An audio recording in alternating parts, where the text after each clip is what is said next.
Hey guys, good morning. Welcome to Aquarius Rising Africa and Focus on Australia. I have load shedding again, so if I sound a bit wonky, you'll know what's going on. Good morning. I hope everyone is wonderful wherever you are in the world. And we have with us our lovely Aussies again this morning, GABBI Chung and Paul Burton. Welcome to you guys, and Thank you, I so Chantelle. look forward to hearing your amazing stories today. So over to you guys. Can everyone hear okay? Is the I can sound hear all fine. right? Yeah, I yeah, yeah. You're keep a little bit hearing you. quieter than normal, but yeah, it's probably just a bit delayed. Okay, is that better? Yeah. I can hear Okay, you clearly, Chantelle, so that's good. perfect. Okay, well, over to you guys. Well, Welcome, Paul, and welcome, yeah, Gabs. Nice to see you again. thanks for having us. I'm excited to have Paul on today. Paul is an advocate for children in Australia, in particular New South Wales, and he's been doing some amazing work, challenging our courts and also raising awareness of just what's happening with, we can only call it state sanctioned child trafficking and child abuse in this country. And it's just at horrific levels. And I'm sure Paul will fill us in on exactly how many people he's dealing with that are involved in this, how many families that are affected. So Sure. welcome, Paul. Thank you. I would love to hear. I know you've had a case in court, which was in regards to the way parents who have had their children removed by so-called child protective services are silenced. I'd love to share with the viewers your case and how it's rolled out and where it's up to at the moment. So fill us in, please. First off, I've got a constitutional challenge of Section 105 of the Children and Young Persons Care and Protection Act, New South Wales 1998. That's on July the 26th in the Court of Appeal, New South Wales, Australia. I've got a quorum of 3 judges, definitely, possibly 5, which will be a record for me, a full quorum possibly. Or like, I think 5 is a full quorum. And I could have up to as many as 6 barristers. I'm self-represented.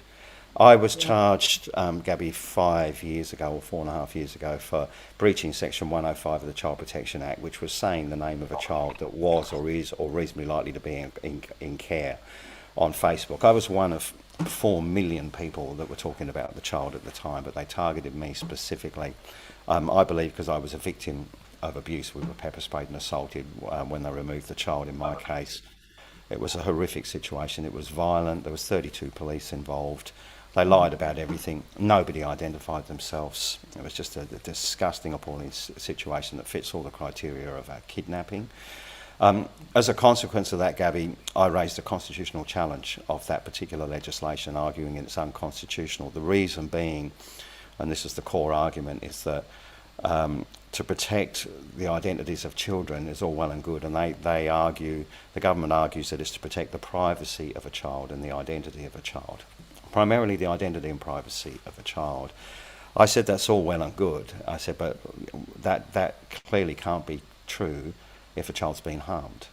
If a Yeah. child's been harmed, it's not in a child's interest to protect their name and identity and their privacy, because people need to know a child's been harmed. So the legislation fails very simply in the fact that it's being used to hide state condoned child trafficking and child abuse. It gets even more interesting. So it's a very significant challenge. I lost in the Supreme Court. I lost in the local court, Supreme Court. I'm going to win in the Court of Appeal on July the 6th. The reason I know that is because I've won the last 2 times I've been in the Court of Appeal, and I understand the system. I also had 2 amicuses appointed by the court independently that wrote their appraisal of my case, and they went against the New South Wales Attorney General completely and 100% behind me. And they said that the legislation does do, in fact, what I say. Not only does it protect, arguably, children, but it protects the minister and now out-of-home care as well. So both the minister, in other words, the new parent for the child, can't be mentioned in any way, shape or form, and nobody can talk about it. So what I'm arguing is very, very simple, is when a child is removed, from the moment a child's been removed, and the Indigenous in this country know about this firsthand for over 200 years of this rubbish, but the minute a child's removed, all of that information is shut from the public, and a parent can go to jail for up to 2 years, an indictable offence, merely for saying the name of the child, And it's also what's called a strict liability offence, which means the government, you can't argue what's called mens rea, you can't argue intent. So a parent could put up, I love little Johnny and I miss him dearly, and they're in breach of 105. An expression of love becomes a clear breach of these regulations. So in my view, that's unconstitutional, because to prevent people expressing love is clearly unconstitutional. And to prevent the freedom of political expression to talk about a government that steals children for profit obviously would affect the public's choices on electing the government. So it clearly is going to impact on your democratic rights to speak about what's happening in these cases. People don't realise how bad it is. In my view, the Child Protection Act, the entire Child Protection Act as it stands, in my view, is a genocide act, certainly for the Indigenous and a lot of other minority groups now, but it's stepped out before. In this country, they don't abide by the paramountcy principles at all. They override them with what's called the permanent placement principles, where a child's removed as a first course of action. And they never ever look into the damage done by removing a child from a family, nor do they ever look at the unfortunate outcomes of children in care, which are well documented now in numerous reports. So that's 26th of July. To me, it's a landmark case, but it's become difficult. My last case in the Court of Appeal has been used on many times. It's in case law now, and that was identifying senior public officers in their personal names. The state government tried to protect the former Secretary of Facts, Michael Cooch-Trotter, who I was suing for what he's done to me and to the child in my case, and to other children too. He's the man responsible for about 1,000 children's deaths in the time he was in office, about 100 a year that they declare themselves, let alone I think the figures would be much, much worse.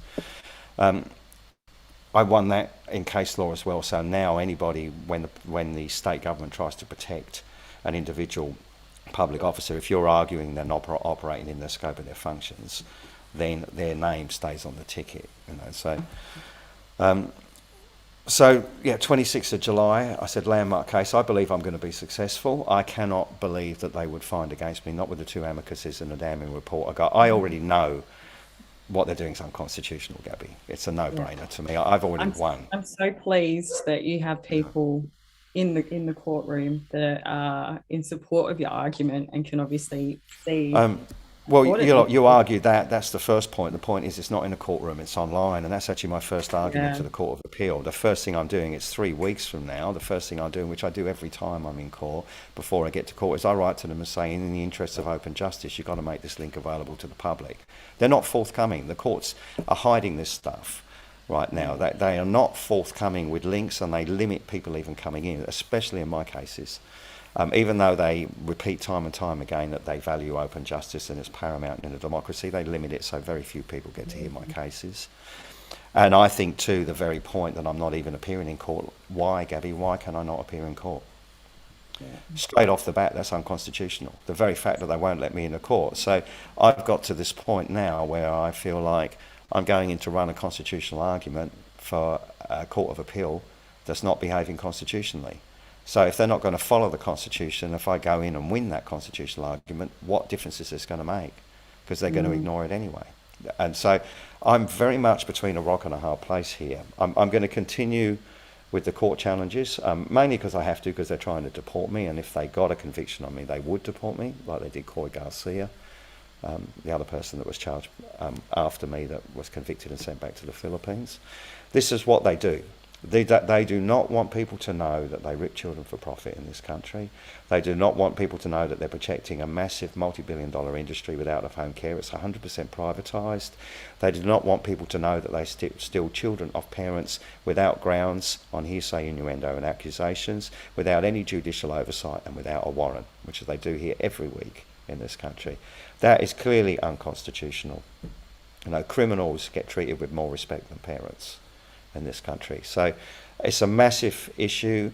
Where we're going from here, I don't know. And even if I'm successful, Gabby, I'm not entirely sure. We're now, our community and the Family Preservation Network and our national alliance is now in a position where we've drawn the line in the sand, fundamental common law. We're actually telling the government, we're telling the courts as well, I'm telling all the judges quite simply that if these caseworkers come near any of our children, right, without a warrant, right, without any judicial oversight, and they've got nothing more than hearsay, innuendo and accusations without one shred of evidence, then we will use all force that's reasonable, up to lethal force if absolutely necessary.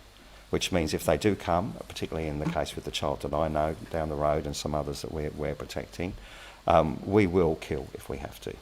And that's where we're at now, and I've already written that into the Court of Appeal, and I'll be telling them that on the 26th of July. You can listen to it if you like, because that's how fucking bad it is. That's how fucked it is. And that's a pastor talking to you. It is fucked, right? It is so fucked and so sick and so debauched and so fucking horrific that the average Australian punter cannot conceive of what these people are doing. You know, I'm tired of listening to screaming children being abused in fucking houses, motels, all kinds of sick stuff. I deal with it every week. It's shocking. Forgive me, I get very passionate, as you do. But this has been a 5-year battle for me, and effectively the courts are condoning it. They're condoning it, right? They're just allowing it to go on and on and on, right? So that's my case. When you're ready, I will talk a bit about Russell's to give you, a bit more to expand on that same principle to show you how bad this is. Yeah, well, before we go to Russell, I just want to say, you know, I know from myself, and sometimes I reach out to connect families that are having issues, have had their children taken and need advice. You know, I just want to say thank you for what you are doing on behalf of all the families that have had children. I've had 3 suicides in the last 6 months of mothers I'm dealing with that have killed themselves, Gabby. Yeah. And I've had their screaming children on the phone saying, please, put me back with my mum. I want to be with my mum. Right? This is true. This is I've reality. got recordings. Yeah, I can send them to you, but I'll be in breach. They'll arrest me if I send you these recordings. Right? This is what they're doing. This is how traumatizing this action of children being removed from families without a second thought, you know, without any support being offered to the families. You know, this is like the most traumatizing thing that a child and a parent can experience.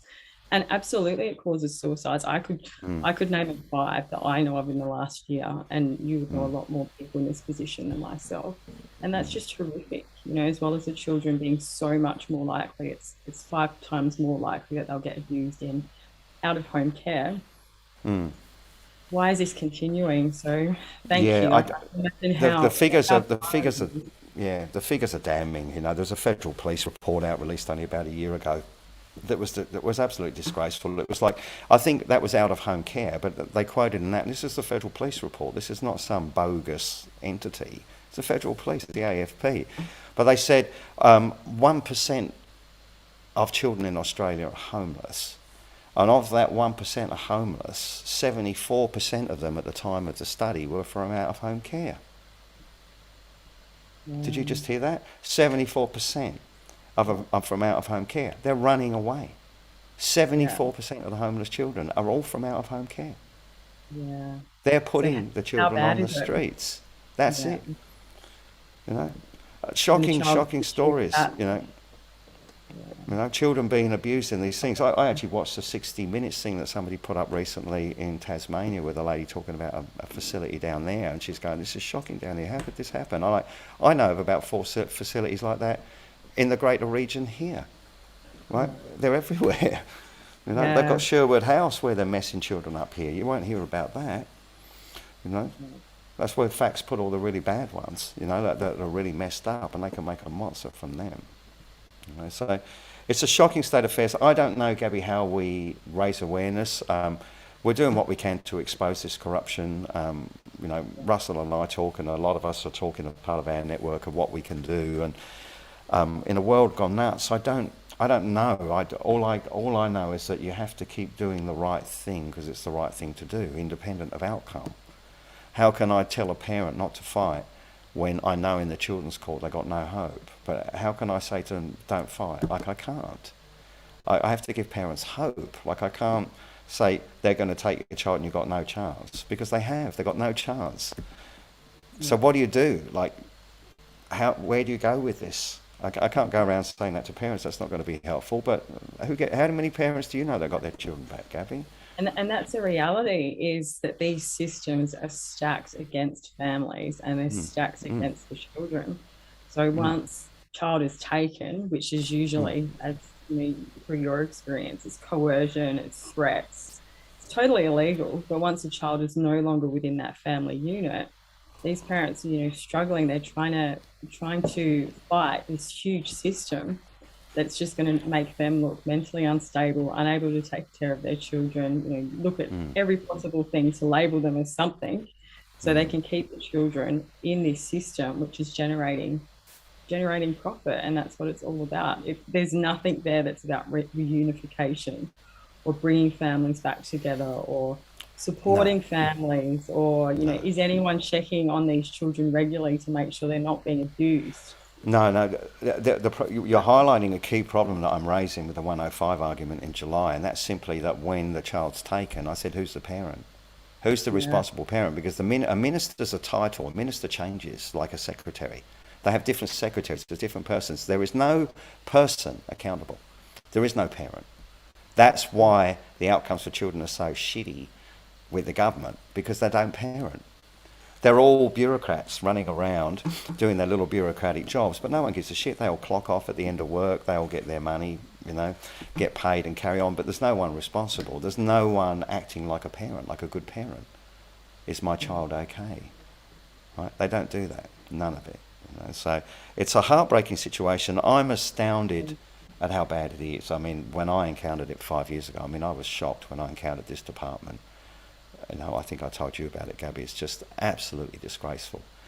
My first encounter with the department was an 11-year-old child in a meeting. I had a meeting with a grandmother and a son, and I was meeting because the grandmother had no contact with the children at all, had never done anything, Aboriginal.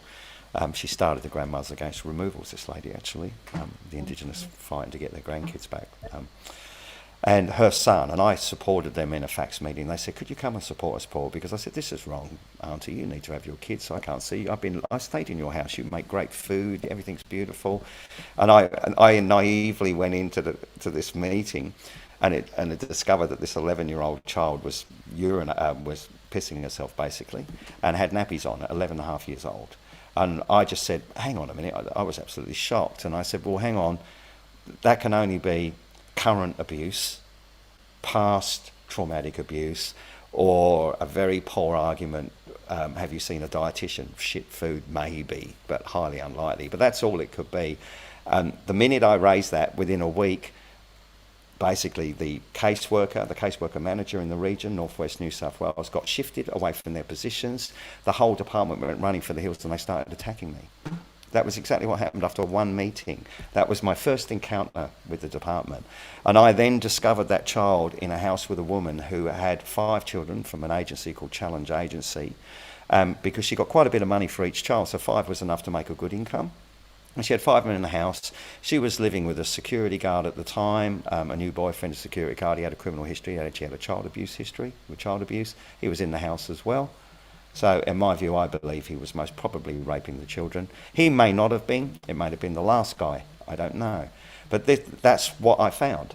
And then they moved that child out of that thing because I found her on Facebook. And I contacted the department and said, I found this child. That's with a guy that I know has got a criminal history. What the fuck are you doing? And they just, again, closed ranks on me. And they've been attacking me ever since. The matter with Chase was 6 months later, was after that. They were already chasing me then, and I didn't do anything except basically discover the truth about what this department does. All right through it straight away. Yeah, straight away, by the way they behaved. Yeah. Because I'd never encountered any department or organisation of any kind or individual that had ever done that to me in my entire life.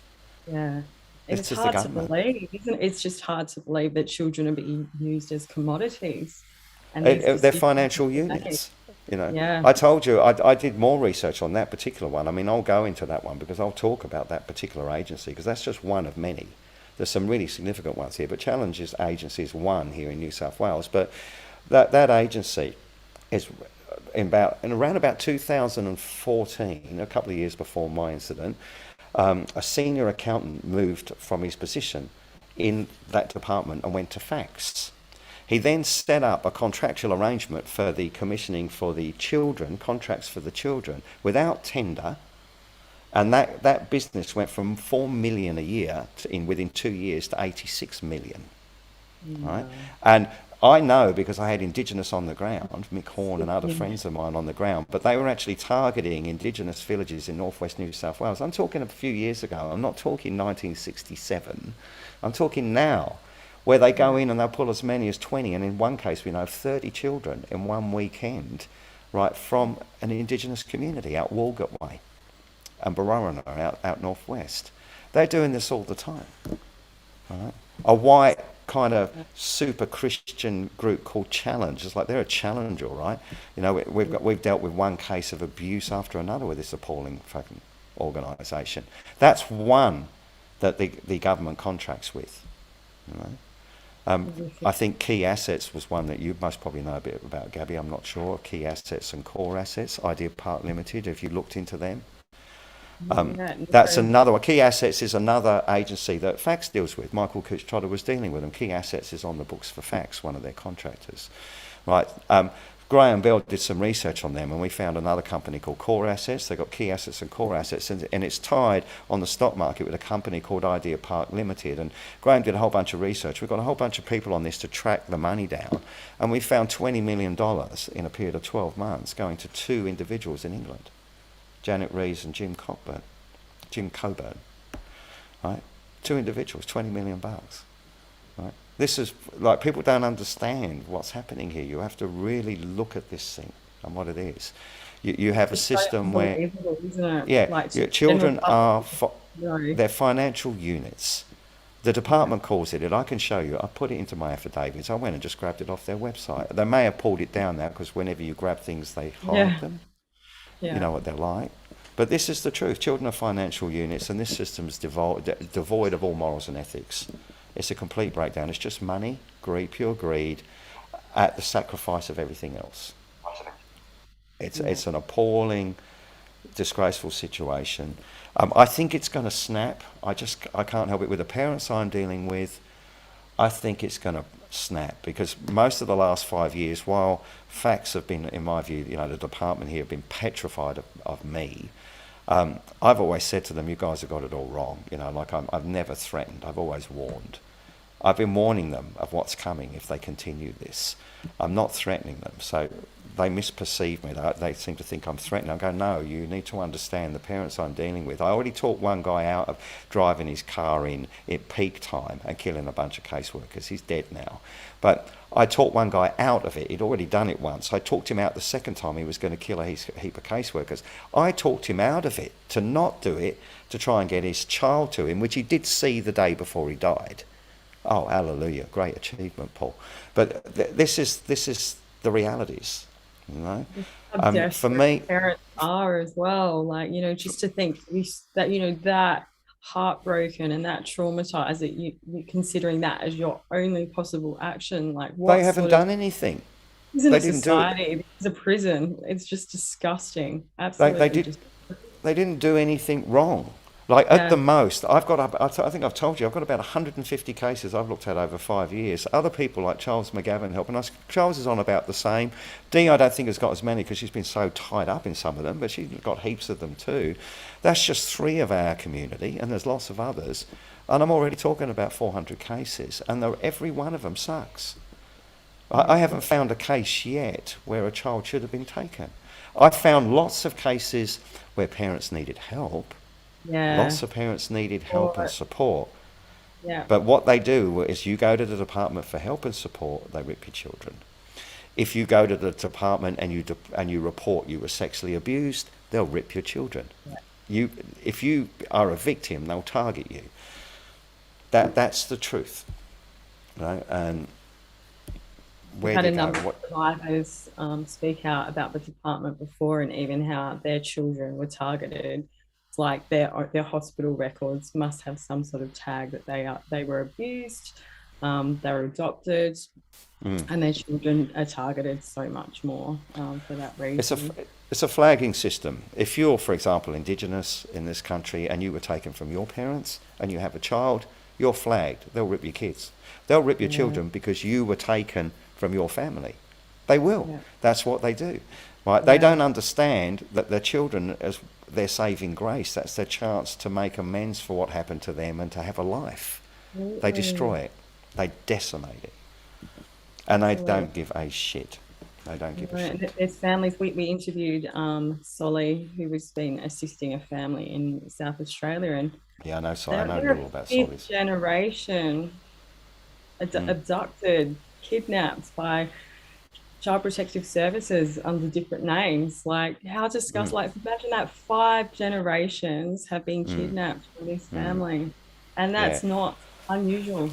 Graham and I have got to the point now, and I think even Charles is coming on board. Charles was always a bit unhappy because Graham and I, like, in our group, we're the rebels because Graham, he threatened force. I mean, it's really clear. Graham, when they tried to take his grandchild, Graham's story, you should interview Graham at some point because you won't believe him, a devout Christian. But he scares people, and he scared the department because, you know, to phone up Simone Walker, the Deputy Secretary, really calmly and say, look, I've had enough. It's been 10 months you've been trying to grab my newborn grandchild off me. You lie about everything.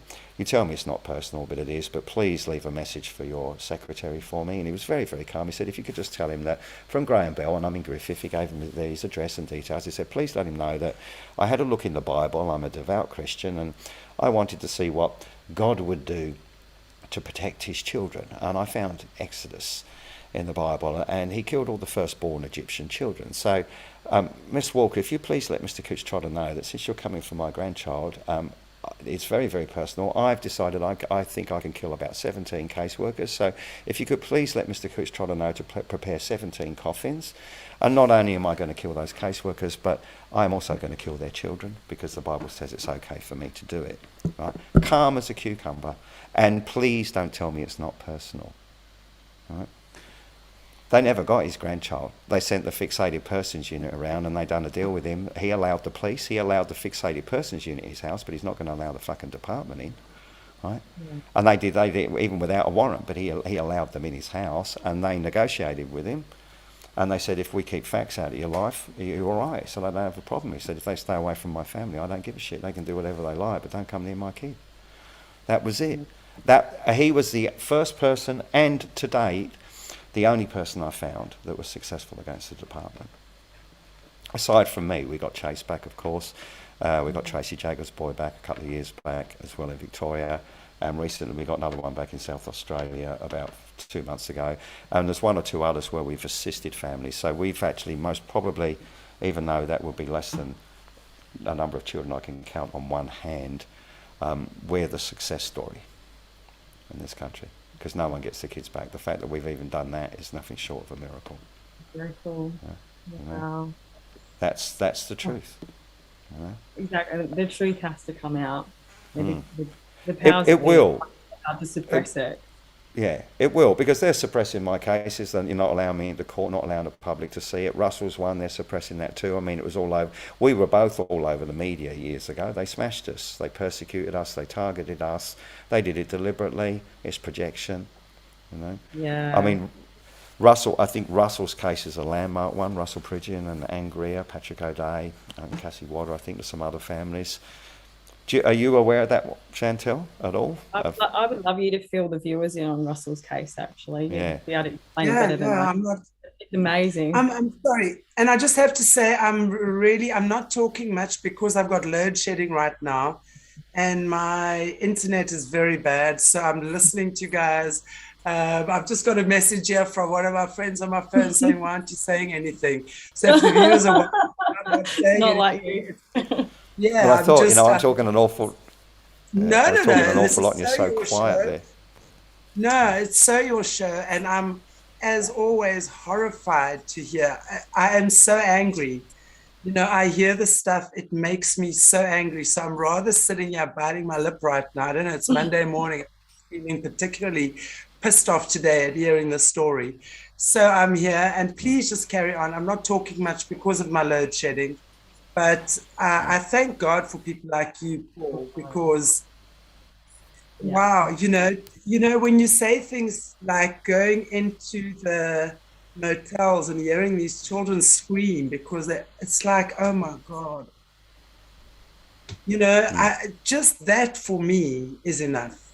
It's just that is enough. And when you're hearing this father go to the extremes that he's been to, to defend his children and taking out the caseworkers. Hey, I'm there with him. I'll be riding shotgun with that dude. I'll tell you what, that much. That's how I feel right now. So I'm loving what you're saying, and I so appreciate what you do. And I'd love to hear more of your stories. So I've just right back over. lost sound. If you can hear me, can you hear me? I've just lost sound Yes. from Chantelle. Yes. Oh, really? I can hear you. I can't hear you either again, Gabby. Can you hear me? Yes. You can hear me. I can. Paul? Okay, but I can't hear you. Okay, Oh interesting. no, technology. We're doing Paul, a little Paul, can you hear technology me? thing today. Can you hear me? Interesting.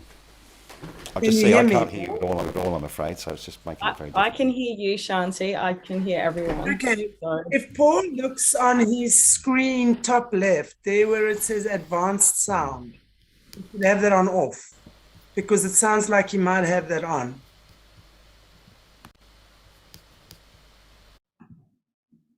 There we go.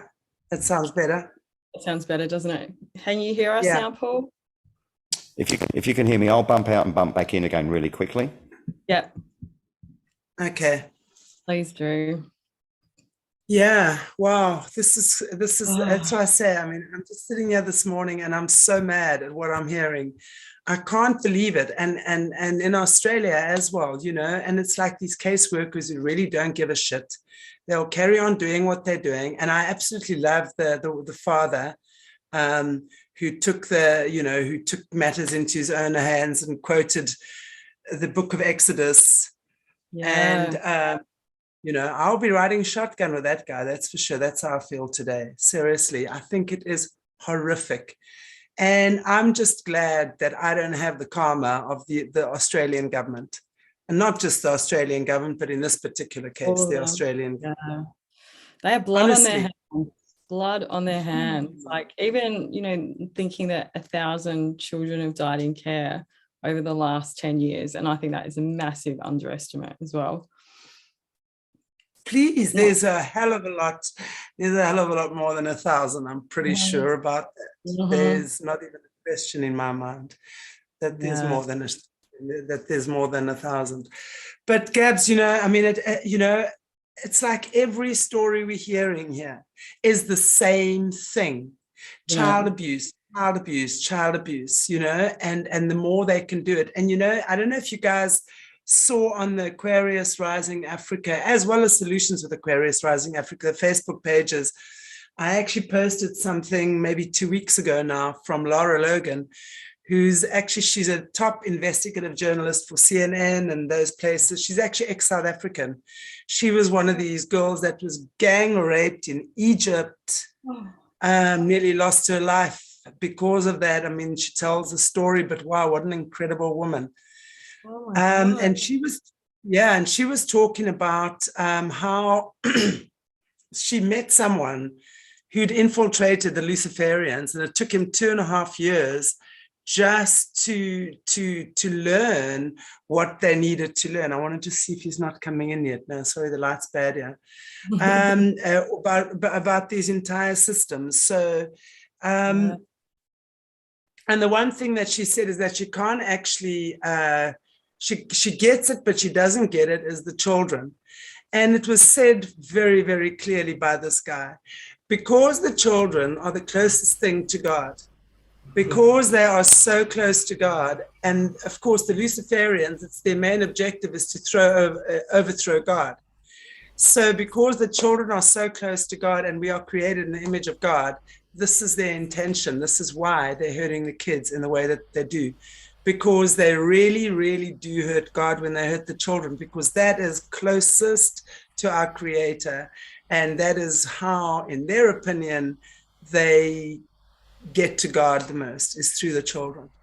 Yeah. So we really need to understand that this is what they're doing. The whole objective is to obviously create this Luciferian planet that they control and govern. And this is love. Paul, do you want to put your sound? If you look on the left, I should be on now. I can hear you good. Can you hear us? Okay. Yeah, I can. I'm fine. I bump out and in. I'm not sure what's going on, Gab, but I think that's an easy fix, is to bump out and back in again, and we'll be fine. There's a button. Paul, there's a button at the top left-hand screen that says advanced sound on or off. Just click that. It should be off. It's actually, yeah, I've got original sound on at the moment. I can switch it to Okay, off. take it off. Take it off. Yeah, Switch it yeah, off. yeah. All right, I switched it off. Yeah, it's better now because there's a lot of background noise with that. Oh, Okay, that's right. guys, Yeah, when sorry. it's, yeah. Thank you. Yeah. Yeah, so Okay. I think we were going to talk about Russell Pridgeon, Russell had a huge case that actually got covered somewhat by the media a few years ago, and he assisted in basically protecting some children. He was a doctor and come across some children that were being brutally abused very young, and he took it upon himself to be the hero and actually to keep these children safe. And he was completely persecuted by the police, by the media. They actually charged him with trafficking. He's had just all sorts of targeting. So, and I know Paul is good friends with Russell, and was going to give us a bit of an update on, Russell, who to me, just like yourself, Paul, you're both Australian heroes for what you do for our children. Yeah, look, Russell's case here, you've outlined it basically there. Thank you for that, Gabby. But Russell's case, and Chantelle, so you understand, it was after my case, which was in 2017. So I think Russell's occurred not long after mine. But him and another South African, I think Rhodesian actually, gentleman, Patrick O'Day, were charged along with a number of mothers, principally mothers, for he was charged with being the leader of an international child trafficking syndicate, whereby he was trafficking children apparently with a boat that he bought from the proceeds of crime that he had in Western Australia, and he was going to be shipping those children out to different countries with the help of all those people. And this was reported in the media. They took his license to practice off him. He was a practicing GP in Grafton at the time, a doctor. They took his license off him and persecuted him in the media, absolutely massacred him. Now, it turned out that the $1.5 million of proceeds of crime that he was charged with didn't exist. Consequently, he couldn't get legal aid because he had lots of money that he didn't have. So he couldn't get any legal representation. He used his own money. He spent thousands of dollars on legal representation that all sold him up the river. The situation was absolutely appalling, Chantelle, because everything they accused him of was lies. The proceeds of crime didn't exist. The multiple passports didn't exist. He did have a boat that he bought, but he was a GP and had been saving up for a long time. And lots of doctors have boats. He had a boat. And what turned out to be the reality was that he'd met a mother with 2 children. And there was 42 independent reports of sexual abuse. The children, when he saw them, and my understanding, had genital herpes, and I think one of them was bleeding from the anus. So as well as those 42 reports, there's what he saw with his own eyes and what he experienced. There was also another beautiful lady, I think Frida Briggs, you might know too, Gabby. Frida had already done some independent reporting on those children. There was a whole bunch of previous accounts where those children were interviewed by people, and there were shocking testimonies made through the whole time. So it gets even worse. So he was just helping one mother for a little bit, but he just gave her a bit of money and helped her out, and she was hiding from the system for 4 years, that mother. He helped another grandmother as well, but all he did with her was let her stay at his house for a night, and I think he drove her just across the border 300 kilometres and dropped her off. But she wasn't actually fleeing. She was actually just on holiday with her grandson, and she had lawful custody of them, but she still got charged for kidnapping her own grandchild that the family court awarded custody of. Right? It's nuts. Right, so, and there was other families too, and this international child trafficking ring, Russell didn't know, and Anne and Patrick didn't know some of the people that they put together. So they've got like about 8 or 9 of them in this case, and they're an international child trafficking ring, but they don't even know who each other is. Oh, each other. Oh my God. Right? No idea. And then they were not allowed to talk to each other because of the court proceedings. So this has been a 3.5 year battle now. So when Graham Bell came on board, he started helping Anne Greer first, but she got nowhere. She had an ankle bracelet on for 2.5 years, draconian bail conditions. All of them were on shocking bail conditions. They've been persecuted. He couldn't work. He couldn't earn any money. He couldn't get legal aid. They just smashed, absolutely decimated all of them. And they hadn't done anything except try to protect children. It gets worse because, I think in Anne's case, what became apparent is that they provided them with 100 gigabyte software brief of evidence, so they couldn't access the brief. It had passwords on it, so they couldn't get any of the evidence used against them. So by the time they got to their committal to go to the district court in Brisbane, he still didn't have any evidence against him, nothing, right? And he got treated. And when he raised about the fact that he'd seen all these reports of the child abuse and everything that happened, Magistrate Get abused him and told him that he was going to do him for criminal defamation if he opened his mouth in court. I heard it. I was listening at the time when he did that. Magistrate Get, between you and I mean, it might be very disrespectful of me, but I call him Magistrate Get Fucked, you know, because he's an idiot, you know. Now he's toast. He's also responsible for another solicitor, Serene Tefahar, getting laid off too. That was the main matter that did Serene in, was him. Right, so this is a massive case. So they've accused these people of international child trafficking when there wasn't any, out of Western Australia when it never occurred, when all it is a bunch of parents fleeing with their children to protect them from sexual abuse because the family court, in this case it was family courts, had failed all of those children by returning the children to sexual predators, one after another, in each case. That's the fact. And the reports are all there, the damning reports. And now, even as we speak, 3.5 or 4 years later, those children are still with the perpetrators of abuse. The same as in the case Dee was telling you about in South Australia. So this isn't parents, this is worse for parents and grandparents than if your child was dead, right? In my view, knowing that your child is somewhere else and someone is abusing that child, I don't know how these parents can do it. I don't know. They go mad. I don't know either. I don't know. It would drive me completely insane to know that my child or my grandchild is in a certain place. But you know what really gets to me, and I say this all the time, where are the good adults? Where are the good adults that are not doing anything? Why is this happening? Where are the adults that are supposed to be taking care of the kids within the communities? I'm not even talking about their families now. But if I'm hearing my neighbor's child scream and shout all day long, you have to know something is wrong.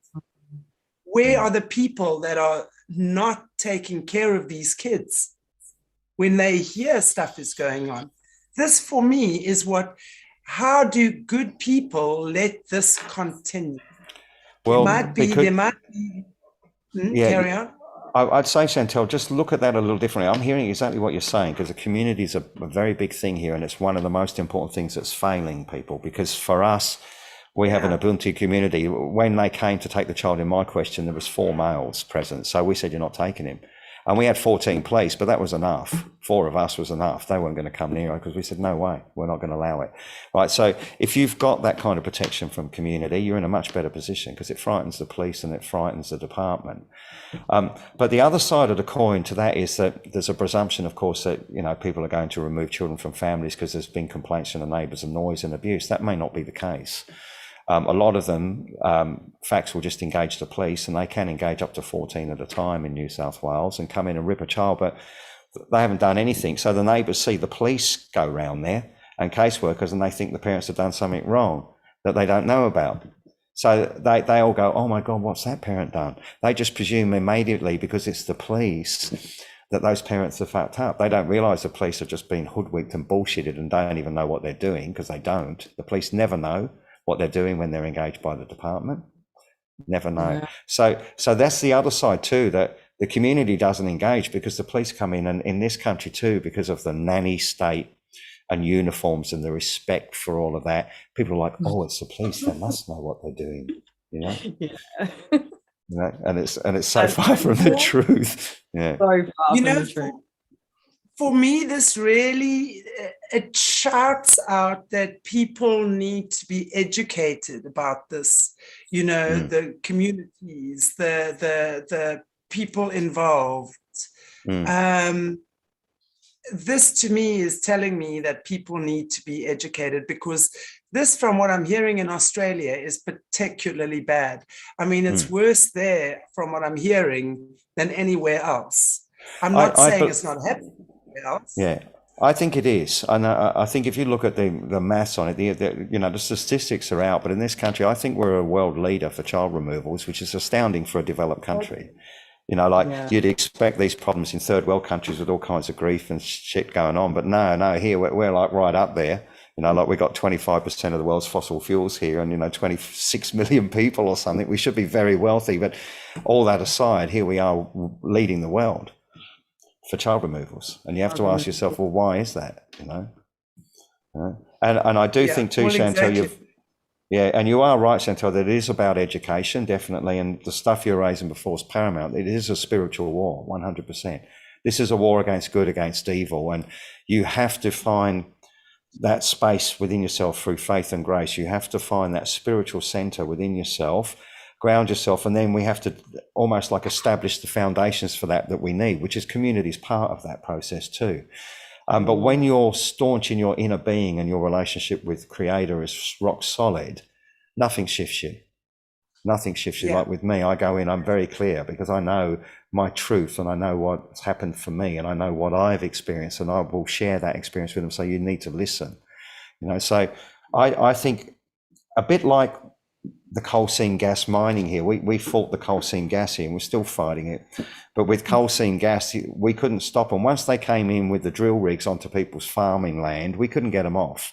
You had to stop them with trespass signs before they came in and exercise your common law right before they came onto your property to stop their mining because they were screwing up your water. Well, I think exactly the same principle applies for families with children. And that's what our community is doing. They're not taking a child, because if they take that child and they lied about everything, I'm looking at a 2-year process to try and get that child back. And even if I was, and they recognized everything was wrong, they will then argue that the child is bonded with a new carer. So I'm never going to get that child back. The only way I can protect myself or the community or the parents of that child and protect that child is to make sure they don't take them in the first place, and to make sure I get a jury trial. And that's the other thing I'm going to do. And I'll tell the Court of Appeal that as well, because I have to make sure that I get a jury of 12 peers, because I'm not going to get that in a closed children's court in Australia or in a family court. The only way I can get a jury of 12 peers to hear my story is to do something criminal. Right. So if they come and try and rip any of our children, that's what I'm going to do. I'm going to kill the caseworkers, and then I'll kill the police if they get in the way as well. And all of us are in agreement here, and we've got stuff stashed everywhere for exactly that. And it's unfortunate. We will be telling the police too that we don't want them involved, and they shouldn't be involved. But if they do get in the way, then we're going to have to do the same to them. That's how we're going to protect our children. And then for me, I don't have to worry about this stinking treasonous government. I don't have to worry about their shocking state condoned child trafficking and child abuse. It doesn't affect me because my children and our community are safe. That's all. And I think that is absolutely, and that's exactly what I'm saying. Has to be multiplied and duplicated and replicated throughout. So it seems to me like you guys have got a very good recipe there. Of how to deal with these disgusting pedophiles and people in authority.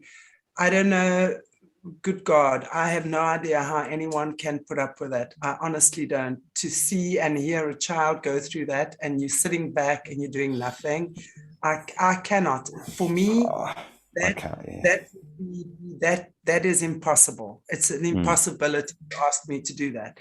So that's what I'm saying. I'm hearing what you're saying, and I think it takes a lot of courage and a lot of bravery for you guys to be doing what you are doing. And I would love to see, not just in Australia, but definitely it seems to be first and foremost in Australia. I mean, hey, Africa is a hotbed for the same sort of thing. And rest assured, I'm not pointing fingers at us. There's a lot going on here. We working on bringing the same sort of stuff out. Africa is a lot more shy, if you will, for people to come out and expose what's going on. Australia, I'm amazed. I always say about the Australian men, especially, I'm amazed at the amount of guys in Australia doing amazing stuff and who have, experienced this, but going through it and coming out on the other side like yourself and really doing a lot of good. I think it would be wonderful to see more and more groups like yourself that are being formed. You guys are trained, you're training people how to protect the children, how to not get the cops involved, how to keep the cops out. You know, this for me is a solution. We need solutions here. The children are depending on us. I mean, right now, as we're speaking, and I shudder to think what could be happening while we're talking, trying to find solutions to someone underneath our feet. That's what I'm saying. So we must find the solutions and act on it. It's really good to see what you guys are doing, and I would love to see more of that, honestly. Yeah. Well, there's a lot of very positive things happening. You know, GABBI talks to a lot of different people here too. There's a lot of really great individuals. Russell's just one, and I know. And I mean, he's starting up a practice now. He's got his license back. He's still got 2 charges on him that still yet to fall. His 5 of 7 have dropped now. I digress when we were talking before, GABBI, as we often do. Good. But he's up as a GP now, so he's seeing children and families, and it's fantastic because we've got an orthodox doctor here that wants to see people in person, and it's old school. And I won't say too much more here because of the ARPA shit and everything else, but we've got a fully registered doctor now, and we've got this independent thing going. And I'm just really excited to see, you know, I've even had some families come because they're worried about the department, because these people can't go anywhere now and talk about anything. If you mention any kind of sexual abuse in your history or anything like that, you're going to get flagged by the department. They'll flag you. Psychologists, hospitals, doctors, they all have this mandatory reporting thing now. They'll report you, but you'll get flagged and targeted. So nobody can go to a psychologist or a psychiatrist. You can't engage the so-called health system. I'd call it ILF system, not health system. But you can't engage, so there is no support. So this whole thing, what we're doing, how just with Russell and others as well, we've got a whole network now, like well-being stuff for people as well. So not only do we provide, we've got health support for them, nutritional guidelines, we're helping them with plant medicines, we're doing everything. And we're just running completely counter to the government. We ignore the government. Because the government's illegitimate. I love it. You know, they are. We just ignore them and barrel forward with what we want. It's like building a parallel society now. Like I feel there's enough of us that recognize that it's nonsense, criminal, and we are not your slaves. Our children are not your slaves. And these are the beautiful solutions that are starting to develop, like people just grabbing this part that they can see is broken and creating something. And it's all just coming together.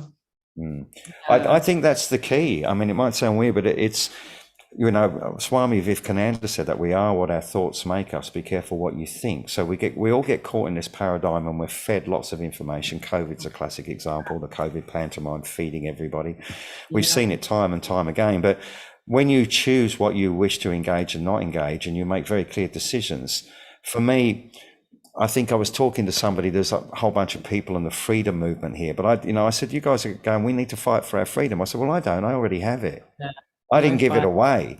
I never gave it away in the first place, and I'm not about to. Like, if you want to give it away, I guess you can go and fight to get it back, but I'm not giving it away. It's an innate right. So I think it's like that. You've got to hold your ground. Like, I already know what's true, and I know what's happened to me. I don't need the court. Just like, I mean, it'd be great if all I'm there with the Court of Appeal is I'm deciding whether or not they are also going to fail these children, like the Children's Court, the Family Court, the local court, and the Supreme Court. Are you going to fail these children as well? Are you culpable? That's all I'm here to determine, is whether or not you're fully culpable as well, or whether or not you're actually going to rise to the occasion in a representative democracy and do your job, which is to stand between the government and the people and look fairly at the information you're being given and make fair decisions. Are you going to do that or not? That's all I'm there to determine. I don't have to worry beyond that, because you're not getting any more of our kids anyway. And if you do, they're going to be dead caseworkers. And I said, I'm not running out to kill them. I'll do it to protect the children, just so that it's really clear. Because if I threaten, they will charge me for incitement. They've already tried once, 20 years indictable. That's what they like to do to people. So I think it's really powerful. I think being positive, and I believe too, it's a spiritual thing. You have to find your faith in whatever it is that works for you spiritually. You call the nameless, formless, imperishable, absolute, whatever you wish, but do your business with it and get things right, because that's the only way I've been able to do what I've done and been able to get through this. Like, I could not deal with this degree of trauma in my life, and these families every day coming at me, I could not manage it without meditation and prayer. There's no way. I have to step outside of it. Yeah. I have to look at a bigger glow. I have to look at the bigger cosmic picture, because it's too painful in Maya, in the illusion, in this sickness, you know. Absolutely. Absolutely. And that's why I say, you know, I have no idea how people go through stuff like this without having a very strong spiritual connection with their creator. You know, and for me, that's you talk about prayer, meditation. I'm not involved on the front line with the kids, but I hear about it every day. I deal with survivors every day. I hear about these horror stories, what these people have been through. I one-on-one as a healer all the time. It is very, very disturbing. And to hear these stories. So just for me, getting it kind of secondhand, I guess you can say, I know how upsetting that is for me. You guys that are out there on the front line all the time, fighting the government, dealing with the kids, seeing the pain, seeing the destruction, actually going there and doing it, I have so much respect for. I really, really do, Paul. And I would love to do what we can from our side just to support what you guys are doing. And because from what you're saying, it's such a beautiful model to tell the government, fuck you, excuse me. I did not do that. Yeah, it is, but it's a respectful fuck you. It's like, I mean, basic, my position exactly. is, and I'm doing it in the Court of Appeal. I mean, I could actually read you my last submission in, but I'll tell it to them in person. But that's exactly what I do. I call them on everything. And I'd say it doesn't matter. It doesn't matter. Like, you'll decide to do what you're going to do. You're either going to find in my favor or against me. I already know that I should win, because I know that I'm speaking the truth. What's happening is unconstitutional. It's not actually just unconstitutional. It's fucking criminal is what it is. And it's sick and it's debauch. All I'm here is to determine whether or not you're going to actually rise to the occasion as part of a democracy, or you're not, which means we're not a democracy. That's pretty simple for me. If we're a democracy, there's a certain way to do things, and my father taught me to do what I'm doing, which is to try and fight in the courts.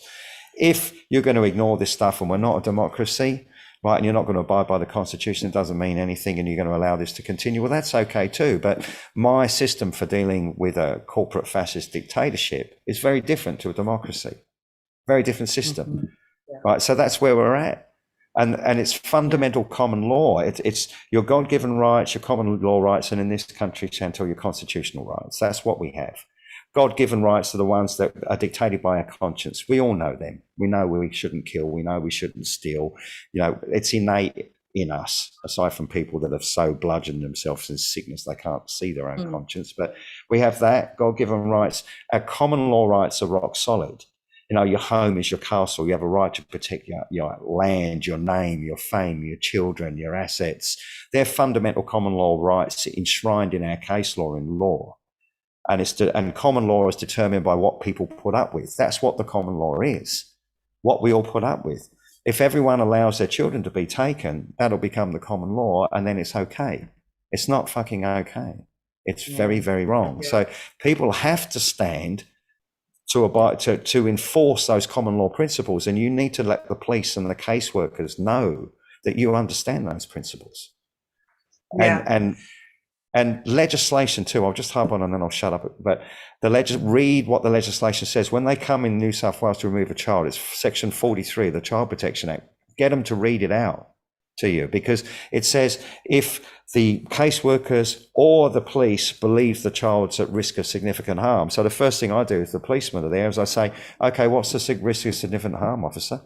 And he says, oh, I don't know. I said, well, you have to know. You can't take the child. If you don't know, I can sue your ass, and I will.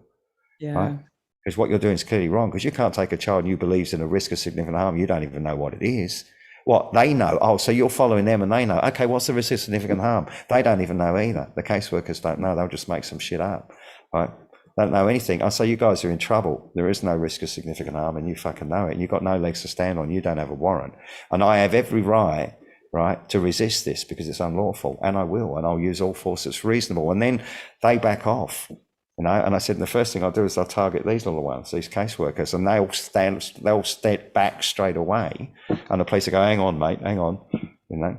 But that's what you have to do. But it seems to me like everyone needs to actually brush up on their legal knowledge, especially as you say, Section 42. People have to brush up on their legal knowledge. People have got to be able to stand up and say, you know what? You're not going to bulldoze me. I understand the law as far as this is concerned. This and this and this is my right. So I'm not prepared to do this, because if you're going to take my child now, I'm going to sue you.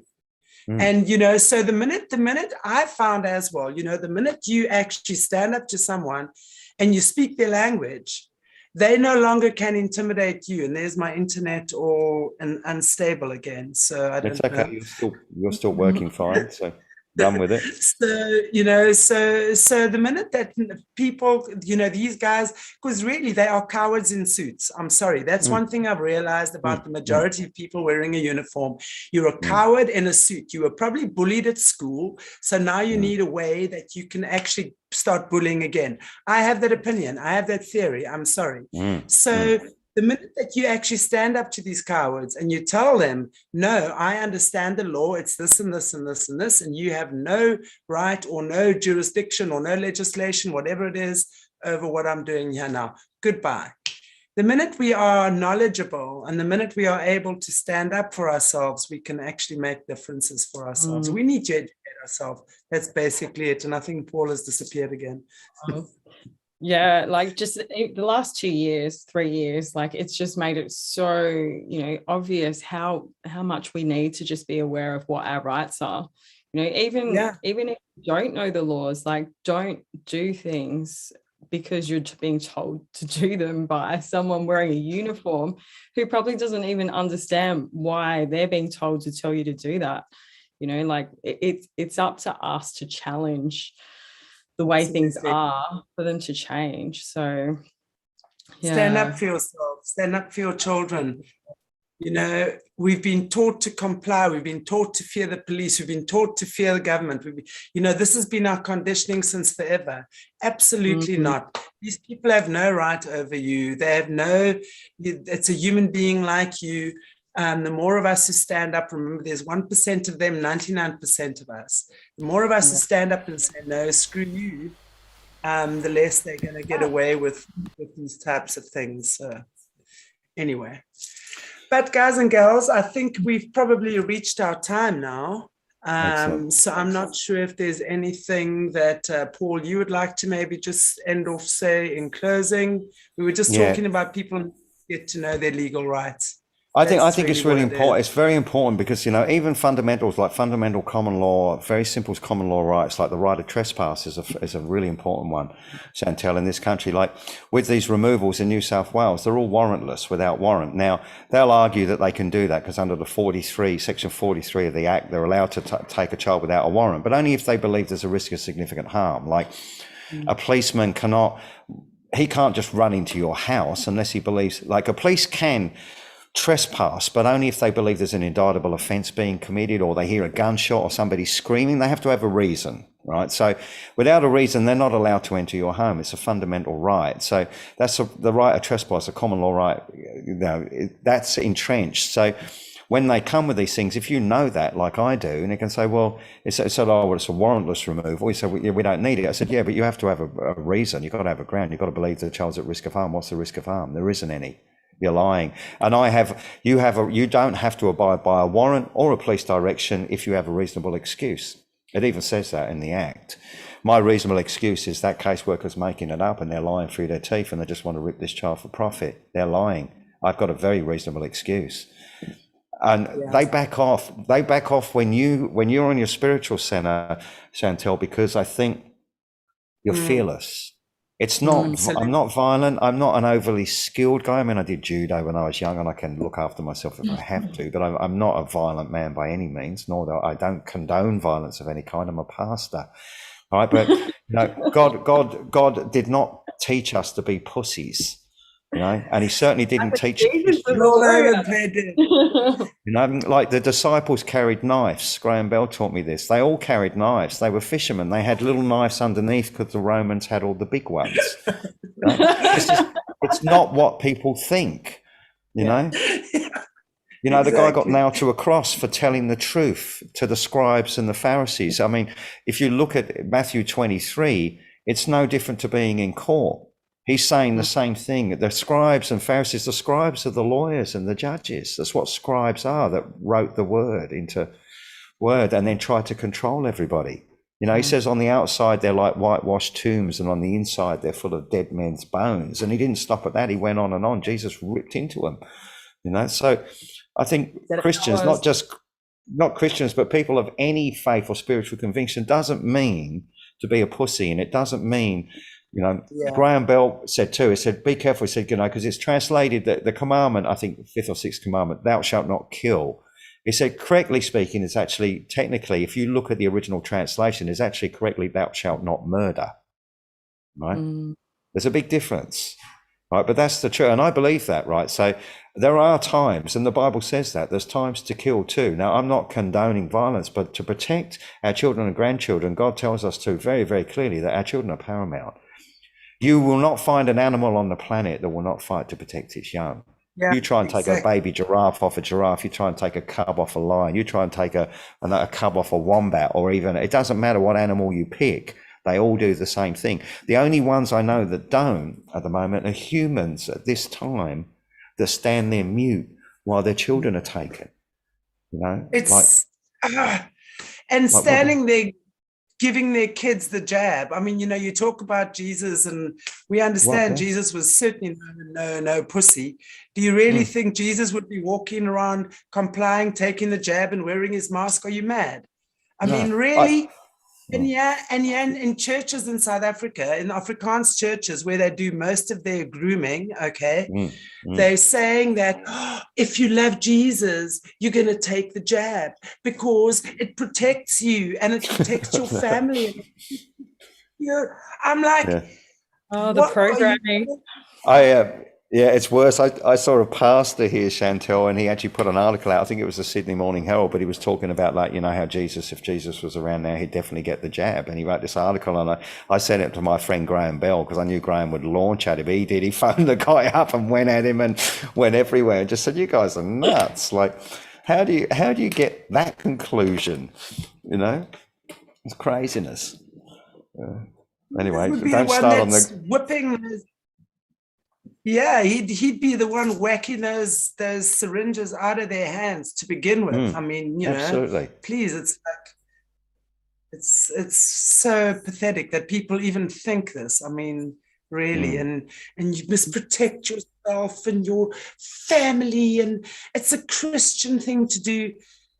I swear, I think Jesus must be turning wherever he is buried now, because for him to think that his followers have misinterpreted his word that much is a shame.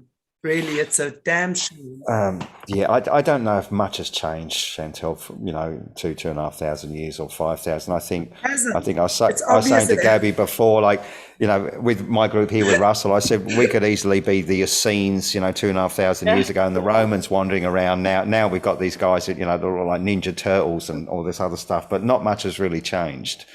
And we're still doing all the plant medicines and all the natural herbs and doing it all natural. And they're all the fake ones, you know, like nothing's shifted. It's just, the covers are different, but it's the same thing underneath. It's the same. And it's arguably bigger, you know. I mean, it is kind of global now, whereas it was countries before. Now it's definitely global. So this is big. This is a big one. You know, I think it's an end of eon thing, but I think we're going through a death and rebirth anyway, because this system is inevitably going to fail. It's toast. It's coming out like the saw's got to burst. So yeah, we're in the saw bursting part where all the pus is coming out at the moment. So it's going to get pretty ugly because you haven't seen a lot of the pus yet, but we're going to have to go through that first before we can move into the, you know, wonderful age of Aquarius. We're not in the pus yet. We're not pus. We're still in the squeeze. Yet. Yeah, we haven't quite squeezed it. We've got to burst it. Still more. Gosh, okay, I'm keeping my umbrella on, and I'm keeping my visor on like Dexter. You know when you watch Dexter, just before he pulls his visor down. Oh, wow. These times. Oh my God. Okay, guys. Wow, it's been wonderful. Paul, it's been so fun having you on. I'd love to. And someone is actually saying in the chat here, we need a YouTube session, how to interpret the law. That could actually be a good one. Maybe just to go through that and understanding what your rights as a parent are. That would be a very good one to do, Gab. So I think we should do that. And I know every country's legal system is different. So for Australia, definitely. Yeah, it's different in different states and territories here, but there's some, overriding principles that are the same across the board, and there's federal legislation. There's certain things as common law that are the same for everybody, but there are differences. They're small, but nonetheless, I still think it most probably would be a good thing to do. I mean, that's what we do one-on-one continuously with people. Like, we're talking to people all the time. And I would actually really love to go into more detail as to how you've set yourselves up. And obviously, spiritually is numero uno. You've got to be spiritually aligned and out of fear. When you can't be in fear when you're dealing with this. Really, you can't. We understand that fear attracts fear. It really does. So when you're empowered and you're strong in your truth and in your alignment with God, nothing can touch you. And then you hold those little hands next to you, and then you nothing can touch them either. And that's really what we're looking for. We're looking for adults and parents, because everyone's child is my child. I always say to my clients and students, when they've got problems with their kids, your child is my child today. I'm going to pull their ears with you if they need their ears pulled a little bit, just a little tug. Lots of encouragement, lots of whatever it is, we work together. Everyone's children are children. They belong to all of us. And we need to get out of that space that your child is your child and I'm not going to get involved when I hear screaming and shouting and obviously something that is not healthy going on. So yeah, I would love for us to maybe look further into that. That'd be very cool. And I would love to do an update with you, Paul, after the case as well. So maybe in 3 weeks?